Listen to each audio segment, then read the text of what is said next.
नमस्कार। आदर्श विद्या मंदिर द्वारा संचालित ऑनलाइन कक्षाओं में आपका स्वागत है। संस्कृत में कक्षा 9 के लिए पीछे की कक्षाओं में हमने पढ़ी थी संधि व्याकरण में। आज अपन नया टॉपिक शुरू कर रहे हैं जो है समास। बहुत ही सरल और अच्छा टॉपिक है अपना, तो ध्यान से समझने का प्रयास कीजिएगा, मन लगा के पढ़िएगा, बहुत अच्छे से, बिल्कुल अच्छे से समझ में आ जाएगा। ध्यान लगा के पढ़िएगा। समास, सर्वप्रथम समास की परिभाषा। समास होता क्या है? संस्कृत में इसकी परिभाषा लिखें तो एकदम छोटी सी परिभाषा, सम शनम इति समास है। इति समास है, ये सूत्र रहता है इसका, शम शनम इति समास है। इसी को अगर अपन हिंदी में लिखें तो एकदम सरल था, संक्षेप को समास कहते हैं। संक्षेप को समास कहते हैं। दूसरे शब्दों में अपन कहें तो किसी बड़े कथन को छोटे रूप में प्रस्तुत करना ही समास कहलाता है।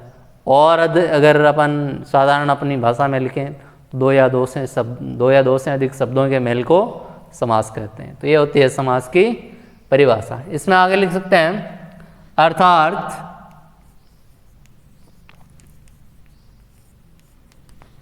संक्षेप को समास कहते हैं। संक्षिप्त को समास कहते हैं। या दो या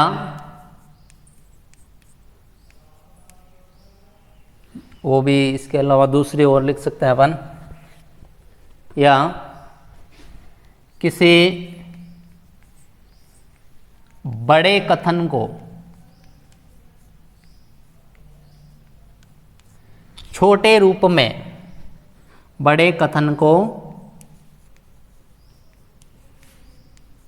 छोटे रूप में प्रस्तुत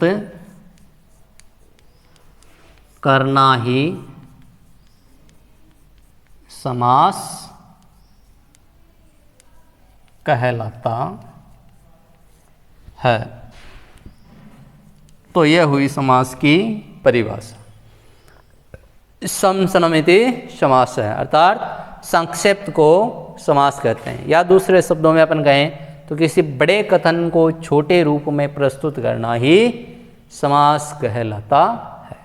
दूसरा और भी अपन इसमें लिख सकते हैं अलग से अपनी भाषा में, सरल भाषा में, और सरल भाषा में लिखें तो दो या दो से अधिक शब्दों के मेल को समास कहते हैं। तो ये तो इसकी परिभाषा। इसके बाद में समास के प्रकार।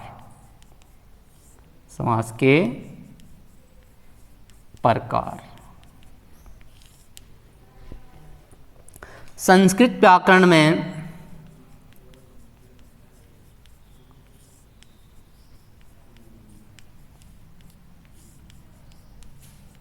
समास मुख्यतः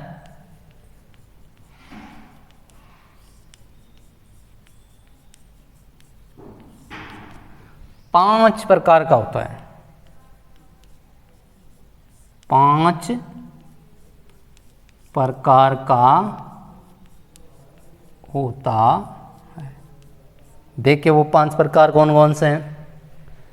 इसमें देखिए एक है केवल समास,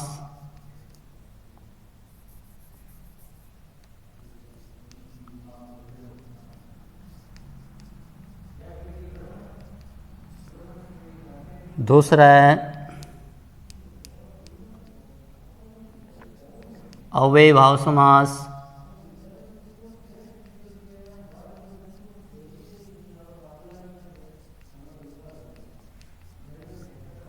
तीसरा है तत्पुरुष समास,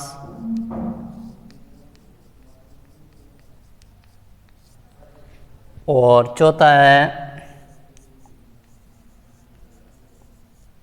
द्वंद्व समास, पांचवा है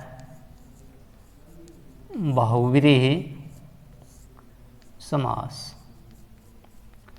तो ये संस्कृत व्याकरण में मुख्यतः समास के 5 प्रकार होते हैं। इनमें से अपन इनके अलावा आपने सुना होगा कर्मधारय समास, द्विगु समास, वो क्यों नहीं लिए? वो समास के मुख्य भेदों में नहीं आते हैं। कर्मधारय तत्पुरुष समास का उपभेद होता है कर्मधारय समास, कर्मधारय समास, और कर्मधारय का उपभेद होता है द्विगु समास। इनका ध्यान रखें। तत्पुरुष का उपभेद कर्मधारय और कर्मधारय का उपभेद द्विगु समास। मुख्यतः 5 ही प्रकार है। इनके अलावा कर्मधारय समास और कर्मधारय का उपभेद द्विगु समास, ये तत्पुरुष के उपभेद है। इस प्रकार से ये इसके प्रकार है। अब इन प्रकारों में से हम अपने पाठ्यक्रम के अनुसार देखते हैं। पाठ्यक्रम में अपने एक तो अव्ययभाव समास है, तत्पुरुष समास है, और तत्पुरुष का उपभेद द्विगु समास हमारे पाठ्यक्रम में है। बाकी ये जो है केवल समास है, बहुव्रीहि समास है, कर्मधारय समास है, द्वंद्व समास है, ये सब ये द्वंद्वत्व है। कर्मधारय और बहुव्रीहि केवल समास ये अपने पाठ्यक्रम में नहीं है। तो अपने पाठ्यक्रम के अनुसार अपना समास का ये जो दूसरा प्रकार है अव्ययभाव समास, अपन आज इसको शुरू करेंगे। आगे अपन अव्ययभाव समास के बारे में विस्तार से पढ़ते। यह तो इसकी परिभाषा और समास के प्रकार। समास की परिभाषा समसामयिक समास है, यानी कि संक्षेप को समास कहते हैं, या किसी बड़े कथन को छोटे रूप में प्रस्तुत करना समास कहलाता है। और इसके प्रकार संस्कृत व्याकरण में समास मुख्यतः है 5 प्रकार का होता है। केवल समास, अव्ययभाव समास, तत्पुरुष समास, द्वंद्व समास और बहुव्रीहि समास। तत्पुरुष समास का उपभेद होता है कर्मधारय समास, और कर्मधारय समास का उपभेद होता है द्विगु समास। इनका आप ध्यान रखेंगे। अब आगे अपन पढ़ेंगे इनमें से अव्ययभाव समास। देखिए अव्ययभाव समास, अव्ययभाव समास के लिए सूत्र है पूर्व पदार्थ प्रधानो अव्ययभाव है। अर्थात इस समास में प्रथम पद प्रधान होता है, इस बात का ध्यान रखिएगा। दूसरी बात, इस समास में प्रथम पद कोई उपसर्ग या अव्यय शब्द होता है। प्रथम पद जो होता है वो कोई उपसर्ग या अव्यय शब्द होता है, और समस्त पद भी अव्यय माना जाता है। अव्ययभाव समास करने के बाद जो समस्त पद बन जाता है वो भी अव्यय शब्द माना जाता है। तीसरी बात, अव्ययभाव समास सदैव नपुंसकलिंग एक वचन में प्रयुक्त होता है। समास करने के बाद अव्ययभाव समास का जो उदाहरण होता है वो सदैव नपुंसकलिंग एक वचन में प्रयुक्त होता है। इनके बाद ध्यान ये रखना है, अव्ययभाव समास जो है मुख्यतः 16 अर्थों में प्रयुक्त होता है। मुख्यतः 16 अर्थों में प्रयुक्त होता है। तो इन 16 अर्थों को अपन एक एक करके आगे विस्तार से पढ़ेंगे। अभी इसमें आगे बढ़ते हैं अपन। आगे देखिए,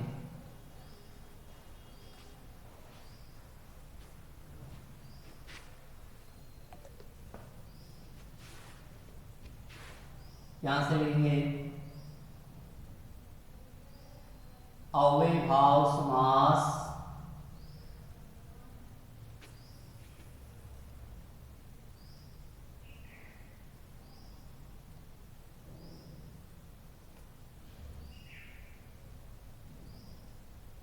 मुख्यतः है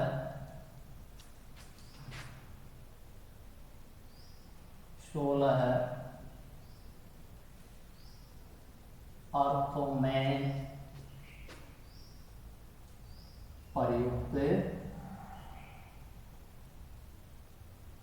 होता। अब देखना है ये 16 अर्थ कौन कौन से हैं और किस किस अर्थ में किस प्रकार से प्रयुक्त होता है, किस प्रकार से इनके उदाहरण आते हैं, कैसे इनकी पहचान होती है, कैसे अपन समास विग्रह करते हैं, कैसे समास युक्त करते हैं। प्रत्येक अर्थ में अलग अलग। इन 16 में से अपन एक एक करके आगे बढ़ेंगे, सभी को एक साथ में नहीं लिखेंगे। इनमें से सर्वप्रथम अभी मैं लिख रहा हूं आपके सामने, पहला है विभक्ति अर्थ में अव्ययभाव समास। 16 में से एक कौन सा? विभक्ति अर्थ में, विभक्ति अर्थ में अव्ययभाव समास। अब देखिए ये जो 16 अर्थ है इनमें सभी की पहचान के लिए अलग अलग कोई उपसर्ग या अव्यय शब्द है और उनका विग्रह करने का नियम भी अलग अलग है। विग्रह से युक्त करने के नियम है, उनको अपन विस्तार से देखेंगे। अभी अपन इस विभक्ति अर्थ में अव्ययभाव समास है, इसकी कैसे पहचान होती है, कैसे इनका समास विग्रह करते हैं, कैसे समास युक्त करते हैं, इनको विस्तार से देखें। अब ध्यान से अच्छे से समझने का प्रयास करना है।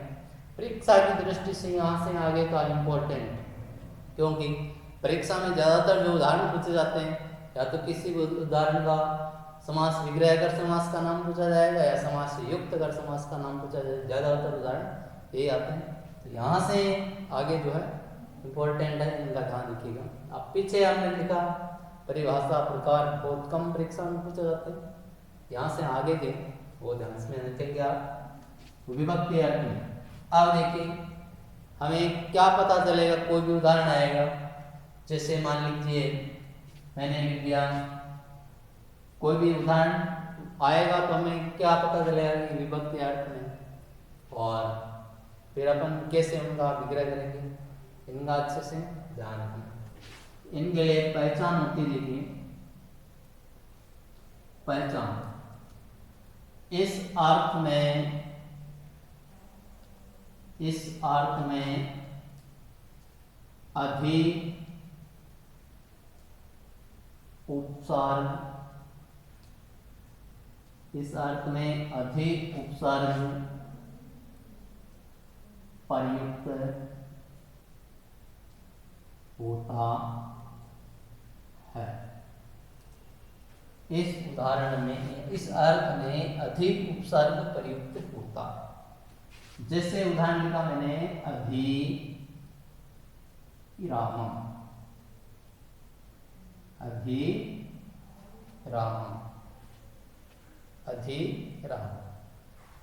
उपसर्ग क्या हो गए किसी भी शब्द में, सर्वप्रथम यहीं पर मिल जाएंगे। अब देखो ये उपसर्ग अधि लगा हुआ, उदाहरण ये हमारे सामने अधिरामम, इसके अंदर ये अधि उपसर्ग लगा हुआ है। तो यहाँ पर अधि आते ही हमारे ध्यान में ये आ जाना चाहिए कि यह विभक्ति अर्थ में अव्ययभाव समास का उदाहरण है। अब इस अधि से इसकी पहचान हो गई, यह किस अर्थ में किस समास का उदाहरण है। इस अधि से पता चलेगा हमें यह विभक्ति अर्थ में अव्ययभाव समास का उदाहरण है। ठीक है, यहाँ तक पहचान किससे हो जाएगी? इस अधि उपसर्ग से। अधि यहाँ पर आते ही हमारे ध्यान में आ गया कि यह विभक्ति अर्थ में अव्ययभाव समास का उदाहरण है। अब यह समास युक्त है, अभी हमें करना है इसका विग्रह। क्या करना है? विग्रह। अब विभक्ति अर्थ में किसी भी उदाहरण का, जो अव्ययभाव समास के उदाहरण होते हैं विभक्ति अर्थ में, उनका कैसे अपन समास विग्रह करें। तो इनके लिए विग्रह का नियम है, इसमें यहां पर लिख सकते हैं विग्रह का नियम। इसमें विग्रह का नियम है, इस अर्थ में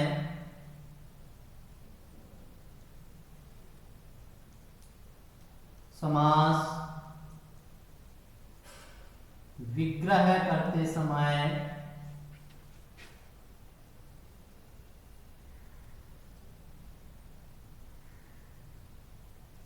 मूल शब्द को सप्तमी विभक्ति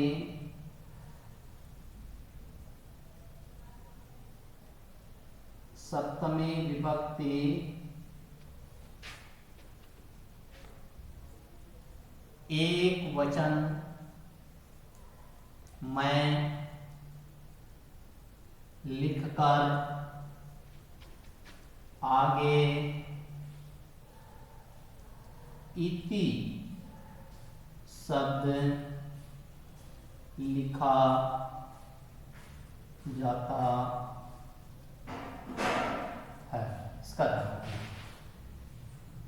पहले उदाहरण हमारे सामने था अधिरामम, पहचान हो गई, ये विभक्ति अर्थ, इस अधि से पहचान हुई, ये विभक्ति अर्थ में अव्ययभाव समास का उदाहरण है। अब हमें करना है विग्रह, यह है इसका विग्रह करने का नियम। इस अर्थ में समास विग्रह करते समय ध्यान दिए, समास विग्रह करते समय मूल शब्द को सप्तमी विभक्ति एक वचन में लिखकर आगे इति शब्द लिखा जाता है। अब देखिए अधिरामम, इस शब्द का ये तो उपसर्ग ही है, आगे है रामम। इधर देखिए उदाहरण हमारे सामने अधिरामम, ये तो उपसर्ग ही है, इसका मूल शब्द है, और ये दूसरा इसका शब्द रामम। रामम का मूल शब्द क्या है? राम। हमने क्या लिखा? विग्रह करते समय मूल शब्द को, इस उत्तर पद का मूल शब्द है, इस मूल शब्द को सप्तमी विभक्ति एक वचन में, यानी कि राम शब्द की सप्तमी विभक्ति एक वचन का इसका रूप लिखना। अब राम शब्द से अपन सप्तमी विभक्ति एक वचन का रूप लिखेंगे, रूप क्या हो गया? रामे। ये लिख दिया, लिखकर आगे, यानी इस शब्द के आगे इति शब्द लिखा जाता है, इसके आगे लिख दो इति, बस इतना करते, इसका ये हो गया समास विग्रह। कोई भी उदाहरण इसी प्रकार से होना है, जैसे मैंने यहां लिखा अधि शिवम, अधि शिवम, अधियार पहचान अधि से पहचान हो जाएगी कि विभक्ति अर्थ में अव्ययभाव समास का उदाहरण, ठीक है, पहचान हो गई। अविभक्ति अर्थ में समास विग्रह करने का नियम क्या है? जो समास विग्रह करते समय उत्तर पद का मूल शब्द होता है, ये पूर्व पद, ये उत्तर पद का मूल शब्द, इसका शिवम, शिवम का मूल शब्द है शिव, शिव को लिखेंगे अपन, मूल शब्द को सप्तमी विभक्ति एक वचन में लिखेंगे, रो बन जाएगा शिवे, आगे लिखना है इति, ये लिख दिया इति, ये इसका समास विग्रह।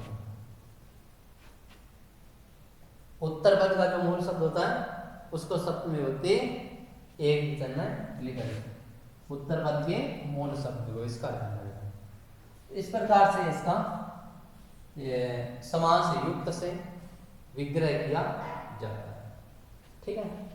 आगे देखिए, इसमें अभी हमने किया विग्रह किया हुआ हो और समास युक्त यदि हमें करना हो तो कैसे, इसका ध्यान रखें। अपन पढ़ रहे हैं विभक्ति अर्थ में अव्ययभाव समास, और अव्ययभाव समास 16 अर्थों में प्रयुक्त होता है।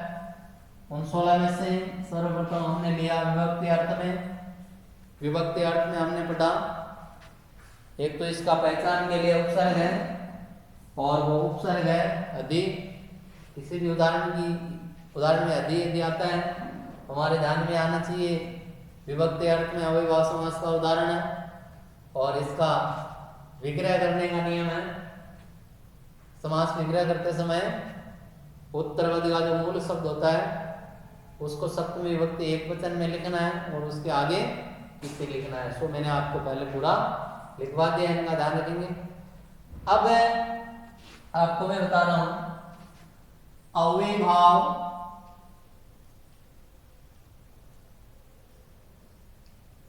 समास में विग्रह से, समास विग्रह से, समास विग्रह से समस्त पद बनाते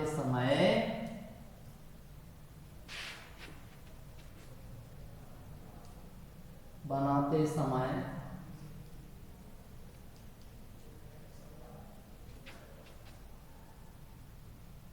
ध्यान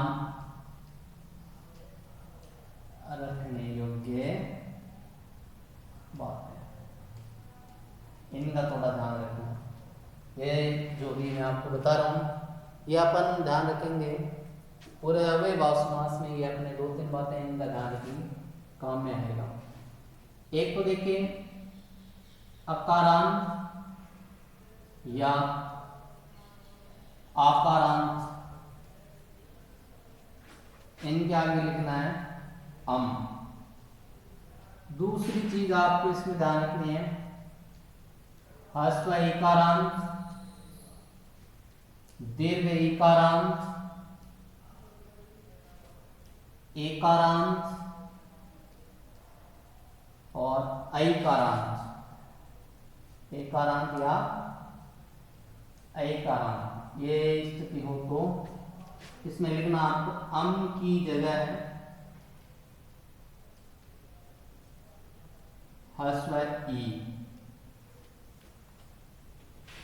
तीसरी बात इसमें आपको ध्यान में रखनी है उकारांत या दीर्घ उकारांत,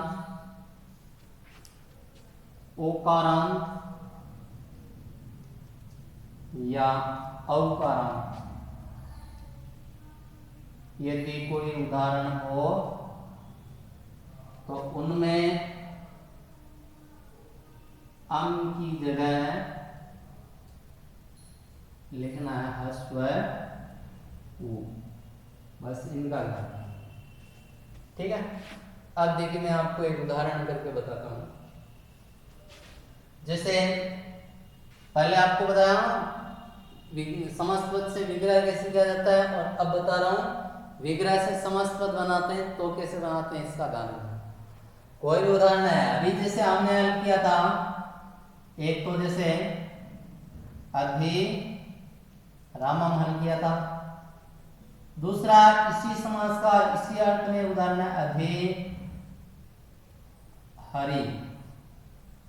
ठीक है। इन दो उदाहरण को देखेंगे अपन, अच्छे से ध्यान रखिएगा। अब देखिए इसमें आ रहा है अधिरामम, इसमें आ रहा है अधिहरि।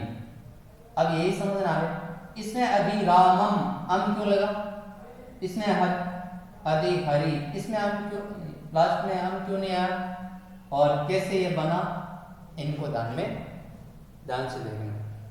देखिए हमने लिखा जो भी उदाहरण होता है, मान लीजिए अधिरामम है, हमें इसका समास विग्रह करना है। क्या करना है, समास विग्रह। समास विग्रह तो हमने अभी बताया था, जैसे इसका समास विग्रह होता है रामे इति। हमें अभी करना है विग्रह से समस्त पद बनाना है।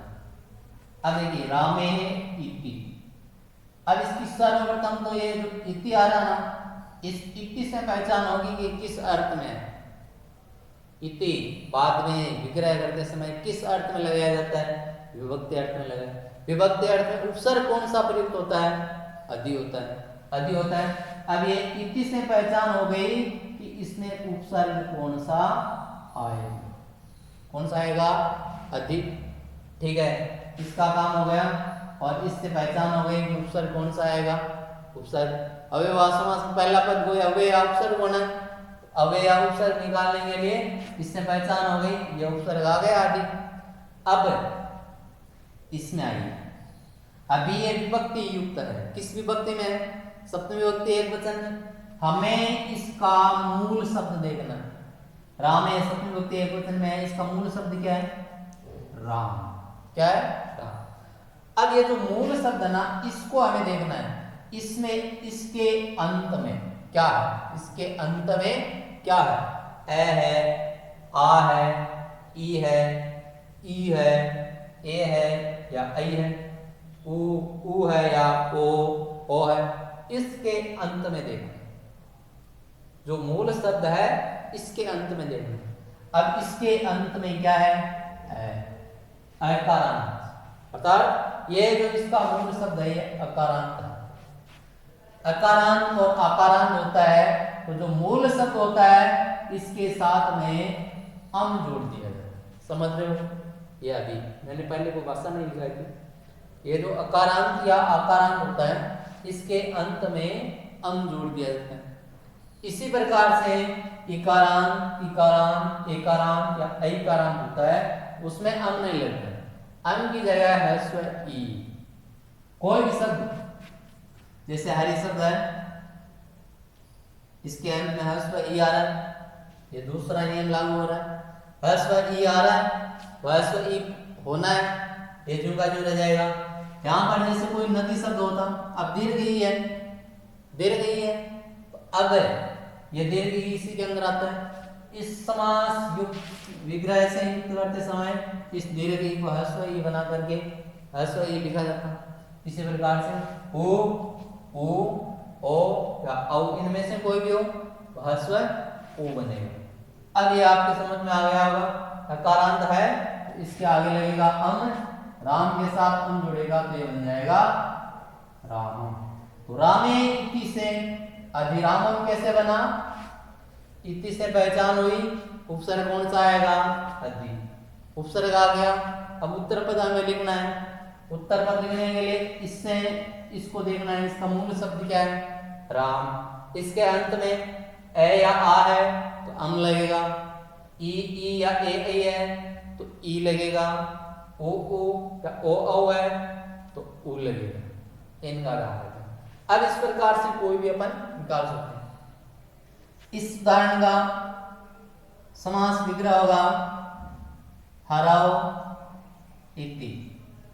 अब इस इति से पहचान हो जाएगी, उपसर्ग कौन सा आएगा? अधि। उपसर्ग आ गया। अब इसका हराओ अभिसप्तमी विभक्ति एकवचन में इसका मूल शब्द क्या है? हरि। अब अंत में देखना स्वर कौन सा है? हस्व ई है। हस्व ई होना है तो ये जू का जू आ गया। इस प्रकार से अपन विग्रह से युक्त कर सकते हैं। समास विग्रह से समास पद बनाते समय ध्यान रखने होंगे बात। इस प्रकार से पहले मैंने आपको बताया विग्रह करने का नियम, और ये जो नियम है यह है विग्रह से समस्त पद बनाने का नियम। ये जो है ना विग्रह का नियम, पीछे जो आपको बताया था विग्रह करने का नियम, वो तो सिर्फ जितना मैंने आपको बताया वो उतना विभक्ति अर्थ में ही प्रयुक्त होगा। आगे जो ही अर्थ दूसरा आएगा विग्रह करने का नियम बदल जाएगा, जो पहचान के लिए उपसर्ग आ रहा है वो बदल जाएगा। लेकिन ध्यान ये रहे, ये जो विग्रह से समस्त पद बनाने के नियम है वो सभी अर्थों में लागू होते हैं। अतः इनको बार बार नहीं देखना पड़ेगा। अब जब तक अपन अव्ययभाव समास पढ़ेंगे, इनकी जहां जहां आवश्यकता होगी यह सभी अर्थों में लागू होता है। ठीक है, तो अभी हमने पढ़ा समास की परिभाषा, समास के प्रकार। समास के प्रकारों में से हमने लिया अव्ययभाव समास। अव्ययभाव समास 16 अर्थों में प्रयुक्त होता है। उनमें से सर्वप्रथम हमने लिया विभक्ति अर्थ, और उन विभक्ति अर्थ में किस प्रकार से उदाहरणों का समास विग्रह किया जाता है और किस प्रकार से समास पद बनाया जाता है, इन सभी बातों को लेकर के आज की कक्षा में हमने चर्चा की। आगे नेक्स्ट क्लास में इसके आगे का जो अर्थ है उस अर्थ में अपन पढ़ेंगे। आज के लिए इतना।